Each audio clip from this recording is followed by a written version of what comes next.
नमस्कार दोस्तों, स्वागत है आपका मेरी एक और नई कहानी में।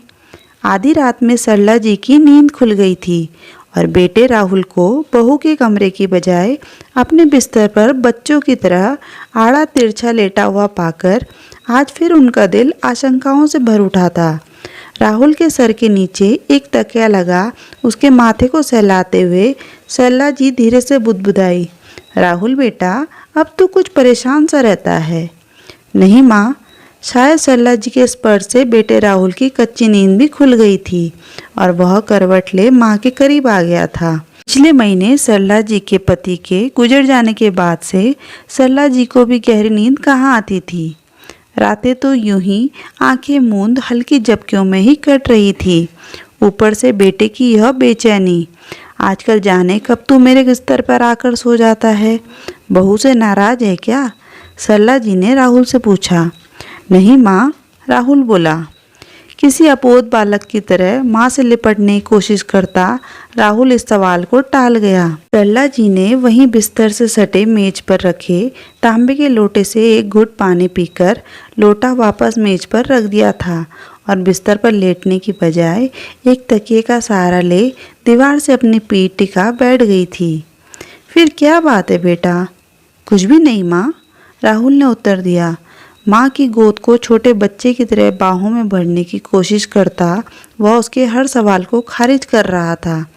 बेटा बता ना, तेरी बेचैनी देख मेरा दिल घबराता है, सरला जी अपनी चिंता व्यक्त की। सरला जी ने अपने बेटे का सर अपनी गोद में रख लिया था। माँ की घबराहट महसूस कर राहुल ने अब खुद सोने या माँ के सो जाने का इंतज़ार करना छोड़ पीठ के बल लेट माँ के दोनों हाथ अपने हाथों में ले अपने सीने पर रख लिए थे। माँ, आपको याद है जब मैं बड़ा हो रहा था पापा ने मेरा कमरा अलग कर दिया था, राहुल बोला। अपने लिए अलग कमरे की जिद भी तो तूने ही की थी, माँ सरला जी ने उसे याद दिलाया। हाँ, लेकिन तब आप मेरे सो जाने के बाद उस कमरे में आकर मेरे माथे को सहलाती सहलाती अक्सर मेरे बिस्तर पर ही सो जाया करती थी, राहुल बोला। और सुबह मुझे अपने बिस्तर पर पाकर तू अक्सर मुझसे एक सवाल पूछा करता था, याद है?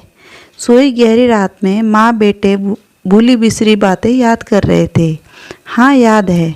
अच्छा तो बता क्या पूछता था? सरला जी ने सोच की सुबह की कहीं कितनी ही बातों को शाम तक भूल जाने वाले बेटे को बरसों पुरानी वह बात कहाँ याद होगी। यह सोच वह मुस्कुराई। यही कि माँ, क्या आप पापा से नाराज हो? बेटे की अद्भुत याददाश्त क्षमता से रूबरू होती सरला जी का निस्तेज होता चेहरा अचानक एक अद्भुत मुस्कान के साथ कमरे की मंद रोशनी में भी जगमगा उठा। हाँ, पर बेटा तुझे ऐसा क्यों लगता था? सरला जी ने राहुल से सवाल किया।